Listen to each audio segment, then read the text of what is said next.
नमस्कार, मैं आशीष गुप्ता। आपका स्वागत है शिक्षा क्रांति मंच पर। और आज की इस आध्यात्मिक परिचर्चा में मेरे साथ हैं सत्यन सर, रेखा पांडे जी और शालिनी कंवर जी। तो आइए स्वागत करते हैं उनका और जानते हैं हमारे मन में उठ रहे विचारों के उत्तर। तो सर, बहुत बहुत स्वागत है आपका। बहुत बहुत धन्यवाद आशीष जी। सर, जैसा कि आपको पता है कि आप एक शिक्षक हैं, आप एक गुरु हैं, और अक्सर जब बात गुरु की आए और अध्यात्म की हो तो एक जो मुख्य हमारा लक्ष्य रहता है वो लक्ष्य रहता है कि हमें सत्य की ओर जाना है, सत्य को जानना है। तो आपके अनुसार सत्य की क्या परिभाषा है और वो सत्य क्या है? सत्य की परिभाषा मूलतः सबके लिए अपनी अपनी हो सकती है, लेकिन एक सत्य ऐसा भी है जिसकी परिभाषा सबके लिए एक ही है। आपका सामाजिक सत्य क्या है, आपका व्यवहारिक सत्य क्या है, वैचारिक सत्य क्या है। तो सत्य अनेक हैं लेकिन फिर भी एक है। एकम सत्य विप्रा बहुधा वदंती, ये जो हमारे बुजुर्ग कह के गए हैं, यह सचमुच सत्य है, ऐसा मुझे अनुभूत होता है, ऐसा मेरा मानना है और ऐसा मेरा एहसास भी है। तो सर, वो एक सत्य क्या है? क्योंकि यही प्रश्न जो है आज की युवा पीढ़ी को सबसे ज़्यादा परेशान कर रहा है। क्योंकि हम अक्सर जहाँ कहीं भी किसी भी आध्यात्मिक परिवेश में जाते हैं या किसी ऐसे एक परिवेश में जाते हैं जहाँ पर आध्यात्मिक परिचर्चाएं होती हैं, तो ये प्रश्न सदैव ही उत्पन्न होता है कि वो सत्य क्या है। क्योंकि हमें सत्य जानना है, लेकिन जिस प्रकार से आपने बताया कि सामाजिक, सांसारिक और व्यवहारिक सत्य अलग अलग हो सकते हैं, लेकिन एक सत्य ऐसा है जो कि यूनिवर्सल है, जो कि एक सदैव वो सत्य ही रहेगा। तो वो सत्य क्या है सर? मुझे लगता है आशीष जी, वो सत्य अगर जानना है तो उस सत्य का व्यवहारिक पक्ष सफाई है। आप बोलेंगे वो कैसे हैं? जी बिल्कुल। स्वच्छता देख लीजिए आप। कौन ऐसा इंसान है, सांस ले रहा मनुष्य इस धरती पर है जिसको स्वच्छता की आवश्यकता नहीं है? स्वच्छता उसके व्यापक संदर्भों में, अर्थों में आप बताएं। तो जब सबके लिए यह आवश्यक है, अनिवार्य रूप से आवश्यक है, तो क्यों नहीं यह सत्य है? तो कहने का मतलब है कि जो एक व्यवहारिक पक्ष है वो मूल्य है। मान लीजिए आप कहेंगे प्रेम सत्य का व्यवहारिक पक्ष है। प्रेम उस परम सत्य का व्यवहारिक पक्ष है। दया उस परम सत्य का व्यवहारिक पक्ष है। और मेल मिलाप उस परम सत्य का व्यवहारिक पक्ष है। स्वच्छता उस परम सत्य का व्यवहारिक पक्ष है। तो अगर हम उस सत्य तक पहुंचना चाहते हैं और उस सत्य को जानना चाहते हैं, तो सबसे पहले हमें स्वयं से परिचय करना होगा। सबसे पहले हमें अपने जो हमारा भौतिक स्वरूप है उससे रूबरू होना होगा कि वास्तव में मेरा सत्य क्या है, मेरे जो मेंटल मेकअप है, मेरा बौद्धिक स्तर क्या है, मेरा मन स्थिति क्या है, मेरा सामाजिक रुतबा क्या है, मैंने इस संसार पर, इस धरती पर आकर क्या करना है और क्या कर सकता हूँ। अगर मनुष्य सामाजिक सत्य से दो चार नहीं होता है तो मुझे लगता है कि हो सकता है अपवाद हो, लेकिन मुझे लगता है कि परम सत्य को पाना या परम सत्य से साक्षात्कार करना असंभव ही है। मान लीजिए अगर आप अपने कर्तव्य से भाग रहे हैं, जो आपका सांसारिक कर्तव्य है, पारिवारिक कर्तव्य है, उस चीज़ से तो आप दूर भाग रहे हैं और आप जा रहे हैं उस परम की तलाश में। तो मुझे लगता है कि अगर वो परम सत्य की अनुभूति हो भी गई तो आपके भीतर वो दया का भाव आएगा, करुणा का भाव आएगा, कर्तव्य बोध जागेगा, धर्म का बोध जागेगा। तो आप संसार में, समाज में सेवा करने ही आएंगे। उदाहरण के लिए बुद्ध, हमारे पास बुद्ध जैसे उदाहरण हैं और भी बहुत सारे इस धरती पर जो आध्यात्मिक पुरुष हुए हैं, सांस्कृतिक पुरुष हुए हैं। आप बहुतों को ऐसा पाएंगे कि महावीर हुए हैं, वो 12-12 साल तक तपस्या करते हैं। जब उन्हें अनुभूति होती है तो क्या करते हैं वो समाज में, सामाजिक मूल्यों को आगे ले जाने के लिए समाज में ही आते हैं। ऋषि मुनि आपके सामने हैं। जब वो तपस्या करते हैं जंगलों में, वो अनेक प्रकार के योगाभ्यास करते हैं और खोज करते हैं। जो खोज करके उन्हें प्राप्त होता है, उस प्रतिफल को, अपनी तपस्या के प्रतिफल को वो समाज में बांटने ही आते हैं। तो एक ही बात है। तो युवाओं को तो मैं यही कहना चाहूँगा कि या तो आप ऐसा करो, सत्य की खोज जंगल में जाके करो। फिर ऐसा नहीं होना चाहिए कि जंगल में जाके शरीर जंगल में ले गए, मन समाज में भटक रहा है, इंद्रियां कहीं जा रही हैं और दिमाग कहीं है, दिल कहीं है और शरीर कहीं है। या तो आप ऐसा करो कि संसार को बिल्कुल आप भूल जाओ, जितना हो सकता है अपनी दिनचर्या इतनी करो कि आपका शरीर सही रह सके। अर्न सो मच और eat so much that can keep your body and soul together, या ऐसा करें। नहीं तो आपके लिए सरल मार्ग है, सरल मार्ग ये है कि योग का भी सम्मान कर, ज्ञान का भी सम्मान कर, भक्ति का भी सम्मान कर। जो अपना कर्तव्य है उसका पालन कर, उसकी अनुपालना कर। कर्तव्य धर्म पे या कर्तव्य बोध पर, धर्म पथ पर जब आप अग्रसर होंगे तो पूरी संभावना है कि आपका सत्य से साक्षात्कार अवश्य होगा। ऐसा मेरा मानना है, ऐसा मेरा मानना नहीं, ऐसी मुझे अनुभूत चीज़ें होती हैं। क्योंकि अगर परम सत्य की जो परिभाषा आप पूछ रहे हैं, जी बिल्कुल, जो वैश्विक और सार्वभौमिक सत्य की जो आप परिभाषा पूछ रहे हैं, तो बहुत सारे तत्व ऐसे हैं आशीष जी जो कि बड़े सार्वभौम हैं, बड़े कॉमन जिसको कहते हैं। मान लीजिए अगर सचमुच में कहीं परम सत्य के नज़दीक हूँ तो मुझे शांति मिलती है, मुझे प्रेम मिलता है, मुझ में समता का भाव आता है, मुझ में यह बोध आता है कि मनुष्य का प्रकृति के साथ एक सह अस्तित्व का सिद्धांत है, रिश्ता है, संबंध है। तभी तो हम सफाई अभियान करते हैं, तभी तो हम वृक्षारोपण की बात करते हैं। तो युवाओं को मैं यही संदेश देना चाहूँगा कि बजाय इसके कि आप योग की, ध्यान की, ज्ञान की जटिल प्रक्रियाओं में पड़े या किसी कर्म कांड के चक्कर में पड़े, मुझे लगता है कि सहज होकर अपना कर्तव्य निभाए, बेटे होने का कर्तव्य निभाए, पति होने का कर्तव्य निभाए, और सबसे ज़्यादा है परिवार को आगे ले जाए। लेकिन परिवार तक ही सीमित ना रहे, बल्कि थोड़ा सा आगे बढ़ के समाज के प्रति जो आपका कर्तव्य बोध है उसे निभाए। तो मुझे नहीं लगता है कि वो सत्य की अनुभूति उसे ना होनी शुरू हो जाए। ऐसा मेरा मानना है आशीष जी। जी बहुत बहुत धन्यवाद सर। और हमारे साथ रेखा पांडे जी भी हैं, तो हम उनके विचार भी जानते हैं कि उनके अनुसार सत्य की क्या परिभाषाएं हैं। मैम बहुत बहुत स्वागत है आपका। आप बताएं कि आपके अनुसार जो है सत्य की क्या परिभाषा है और क्या परिभाषा होनी चाहिए। आपके प्रश्न का उत्तर देने से पहले मेरे मन में भी सत्येंद्र सर से बहुत सारे प्रश्न थे। आप ही बताएं मुझे कि मैं क्या करूं, मैं सर के सामने उत्तर दूं या सर से प्रश्न करूं, क्योंकि हमें मौके का फ़ायदा उठाना चाहिए। जैसे आप सर के स्टूडेंट हैं, हम भी सर के स्टूडेंट हैं, और हम भी चाहते हैं कि बजाय इसके कि हम आंसर देने लगे, हमारे पास उतना ही ना एक्सपीरियंस है, हम चाहते हैं कि हम भी इस मौके का फ़ायदा उठाएं और हम भी प्रश्न करें अपने जीवन से संबंधित।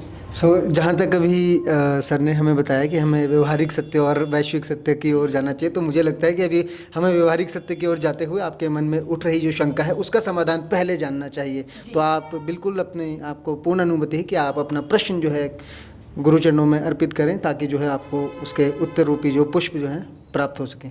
धन्यवाद sir. You are a teacher of communication skill, और आपने आज क्लास में यह बात की है कि management of emotion should culminate in communication. जो मैनेजमेंट ऑफ इमोशंस है, जैसे कि अगर हमने देखा है, अगर पौराणिक कथाओं को भी लिया जाए तो उससे भी एक संदर्भ है कि जब जो कर्ण है वो इतना ज़्यादा स्किल्ड होकर भी लास्ट मोमेंट में आकर अपनी विद्या को भूल जाते हैं। और उसी प्रकार से हमारे साथ भी होता है कि हम में बहुत कुछ चीज़ें आती है, परंतु जैसे कि पब्लिक को फेस करना है, जहाँ पर हमें अपने ज्ञान का प्रदर्शन एक तरह से करना है, तो हम बिल्कुल ब्लैंक आउट हो जाते हैं। तो इस संदर्भ में सर क्या कहेंगे आप? मैं इस संदर्भ में यही कहूँगा कि जब आपने कुछ सीखा है तो उसको कर्म में ज़रूर डालें, और जब प्रयासरत रहेंगे तो कितनी बार गिरेंगे, एक बार दो बार, कोशिश करते रहिएगा। और मान लीजिए जब आपने चलना शुरू कर दिया और गिर रहे हैं, फिसल रहे हैं, तो चलने वाले के लिए गिरना जो है एक सहारा बन जाता है। वो कभी इंसान गिरता नहीं है, बल्कि वो एक सीख होती है उसके लिए। वो शर्त है कि चलना, वास्तव में चलना है। मान लीजिए आज तो हमने वीडियो बना ली, यूट्यूब चैनल चलाना था और इकट्ठे हो गए, और जैसे यहाँ से बाहर गए फिर वही संसार, फिर वही मोह माया, फिर वही तेरा मेरा, फिर वही लड़ाई झगड़े। यानी बेशक वो मोह माया हो, मैं ये नहीं कह रहा हूँ कि मोह माया ना हो, लेकिन जागरूकता तो नहीं है ना। तो अगर हम यहाँ से बातें करके जाए और अपने में थोड़ी सी जागरूकता का समावेश करें, और लेश मात्र भी अगर जागरूकता का जो अंश है हमारे में आ जाए, तो मुझे लगता है कि इन चीज़ों का सामना करना इतना कठिन नहीं होता है। परीक्षाएं तो ज़रूर होगी, क्योंकि परीक्षाएं तभी होती हैं जब आपके पास कुछ है, जब आपके पास कुछ भी नहीं है तो आपकी परीक्षा कभी नहीं होगी।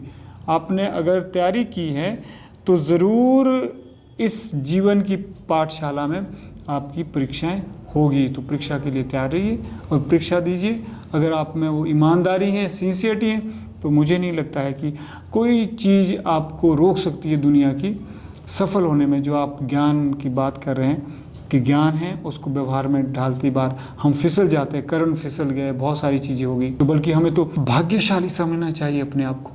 वो इसलिए कि हमारे सामने बहुत लोग चल के गए हैं और उनके पद चिन्ह जो है हमारा मार्गदर्शन कर रहे हैं कि कर्ण गए, कर्ण ने नहीं सुना, कर्ण को लगता था कि मित्रता ही सब कुछ है। कर्ण यह नहीं देख पाए कि दुर्योधन उनको खरीद रहा है। दुर्योधन जो है अर्जुन का एक प्रतिद्वंदी खड़ा करना चाहता है, तो राज्य देकर वो खरीद रहा है। और कर्ण जो बिल्कुल अपने भोले भाले मन से जो है अपनी सिंसियरिटी से, अपनी सादगी से मित्र बन जाते हैं। तो उनसे तो सीखना होता है हमें। हम तो भाग्यशाली हैं कि हमारे से पहले सत्य के मार्ग पर अनेक लोग चले हैं। तो क्यों ना हम उनके नक्शे कदम पे चलते हुए उनके पद चिन्हों से सीखें और इस सीखने की यात्रा को आगे ले जाए। धन्यवाद सर। सर, मेरा आपसे एक ही प्रश्न है। जैसे कि आपने अभी सत्य के बारे में बताया, वो बहुत अच्छे से एक्सप्लेन किया, क्योंकि सत्य के मायने सभी के लिए अलग अलग हो सकते हैं, पर कुछ सत्य ऐसे हैं जो सबके लिए सेम है। जैसे आपने स्वच्छता का एग्जाम्पल दिया, तो वो मुझे बहुत अच्छे से समझ आया। मेरा प्रश्न आपसे यही है कि as we know that you have been giving lecture on communication for long, so आपकी बात में आपने बॉडी और सोल की बात की थी। तो सर, मैं यही जानना चाहूँगी कि body, how we make communication between body and soul. बहुत बढ़िया आपने प्रश्न पूछा है कि बॉडी और सोल का। वास्तव में जो अध्यात्म की यात्रा है यह कम्युनिकेशन की यात्रा है। आप ऐसी चीज़ बताएं जहाँ कम्युनिकेशन नहीं हो रही है। रोआ रोआ हमारे शरीर का एक दूसरे से कम्युनिकेट कर रहा है। इस सृष्टि का चर अचर जड़ चेतन जितने भी तत्व कम्युनिकेट कर रहे हैं और पूरा ब्रह्मांड इसमें अभिव्यक्त कर रहा है। चाहे आप वैज्ञानिक दृष्टि से देखो, चाहे आप आध्यात्मिक दृष्टि से देखो। तो जो आपका प्रश्न है कि बॉडी से सोल तक की जो कम्युनिकेशन कैसे होती है, तो मुझे लगता है कि सीधी सीधी बात है कि हम सीखते कैसे, हमारा कॉग्निटिव डेवलपमेंट कैसे होती है। हमारी कॉग्निटिव डेवलपमेंट शुरू हो जाती है हमारी इंद्रियों, ज्ञान इंद्रियों के माध्यम से। जैसे जैसे हम बड़े होते जाते हैं तो हमारी जो इंद्रियां हैं वो इम्प्रेशन ग्रहण करती हैं, यानी वो देखती हैं कि बाहर क्या हो रहा है, सुनती हैं, देखती हैं, महसूस करती हैं, टेस्ट करती हैं, चखती हैं। उसके बाद जो है हमारी सोच बननी शुरू हो जाती है। और जब हमारी सोच बननी शुरू हो जाती है तो हमारा बौद्धिक विकास कहीं ना कहीं होने लगता है। मैं बौद्धिक विकास से सहमत हूँ, लेकिन पहले ऐसे था कि मैं बौद्धिक विकास तक ही मानता था। मैं ये सारी चीज़ें मानता था कि नहीं, बुद्धि के अलावा कुछ नहीं है, ये आत्म परमात्मा की चीज़ें, ये सारे बकवास चीज़ें। मैं ऐसे नहीं कि मैं आज ये कह रहा हूँ कि मेरी बातें सुने आप, नहीं, मैं फिर से कह दूँ कि आपको खुद महसूस करनी है। तो मेरा ये मानना है कि बहुत सारी चीज़ें ऐसी कि बुद्धि के स्तर से भी आगे की बातें हैं। तो आपका प्रश्न कि हम शरीर से आत्मा तक कैसे जाएं, मुझे लगता है कि सबसे पहले हमें शुरुआत करनी होगी कि हमें अपने शरीर का ध्यान रखना होगा। अपनी इंद्रियों को निरंतर देखते रहना होगा कि वो कहाँ जा रही है, क्या कर रही है। अगर थोड़ी सी सजगता आप में आ जाए तो आपकी यात्रा अध्यात्म की शुरू हो गई। और जब वो सजगता बढ़ती जाएगी, उसमें आप चैतन्य होते जाएंगे। और जब आपकी चेतना जागृत होती रहेगी, एक तरह से जो चेतना वो आत्मा ही तो है, चेतना कह लो, आत्मा कह लो, चेतना आत्मा के तो गुण है। जैसे आप सचेत होते जाएंगे, चैतन्य होते जाएंगे, तो आप एक तरह से डिसइल्यूजन होते जाएंगे कि जो आनंद मुझे आंखों से मिल रहा था, जो आनंद मुझे सुन के मिल रहा था, अरे ये तो इससे तो बड़ा आनंद कुछ और भी है, इससे बड़ा आनंद। और जो हमारे बुजुर्ग कह के गए, आज मुझे बोलते हुए कोई ना गुरेज हो रही है, ना कोई मुझे शंका है, क्योंकि काफ़ी हद तक मैं भी महसूस कर रहा हूँ कि सचमुच सत्यचित आनंद जो अंतिम सत्य है, वो सत्य है जो चित्त में भी और आनंद में भी, यानी कॉन्शियसनेस में जब आपके आनंद जो चीज़ें लाती है वो सचमुच सत्य ही कहलाती है। अब कितनी देर तक आपकी शरीर ने मूवी देखी है, हो सकता है कोई तत्व ऐसा ग्रहण किया कि जो आपकी आत्मा रो पड़ी। आहा, कई बार देखना आपने, जब आप मूवी देखते हैं तो जब आप किसी के दुख में आंसू बहाते हैं, उसके बाद हमें शांति महसूस होती है। क्यों होती है? क्योंकि कहीं ना कहीं हमने आत्मिक तारतम्य, आत्मिक जो हार्मनी होती है, सामंजस्य होता है, वो स्थापित किया है। तो हमें बस ये देखना है कि हमें आनंद कहाँ से कैसा मिल रहा है। आनंद सजा वाला ना हो, ऐसा आनंद हो कि हमारी आत्मा प्रफुल्लित हो जाए। जी सर, थैंक यू आपके उत्तर के लिए। अब मैं माइक आशीष सर को देना चाहूँगी। बहुत बहुत धन्यवाद शालिनी जी, रेखा जी, और सत्यन सर आपका भी बहुत बहुत धन्यवाद। और जिस प्रकार से आपने सत्य की परिभाषा को प्रस्तुत किया है हमारे सामने, और अपने व्यूअर्स को भी मैं यही कहना चाहूँगा कि आपका भी यदि इस विषय के ऊपर कोई ऐसा विचार है और आप भी अपने जो आपके जो सत्य की जो परिभाषा है आप अपने कमेंट बॉक्स में लिख सकते हैं, या आप चाहते हैं कि हमारे इस विषय में किसी प्रकार का सुधार हो तो हम उसका पूर्णतः स्वागत करेंगे आपके इस कमेंट में। तो आप अपने हमारे कमेंट सेक्शन में अपने कमेंट्स और अपने विचार साझा कर सकते हैं। आपके विचारों का और कमेंट्स का बिल्कुल स्वागत किया जाएगा। मिलते हैं आपसे अगले सत्र में एक नए प्रश्न, नई पहचान, नए संस्थान, नए स्थान पर। तब तक के लिए जय हिंद, जय भारत, जय विश्व।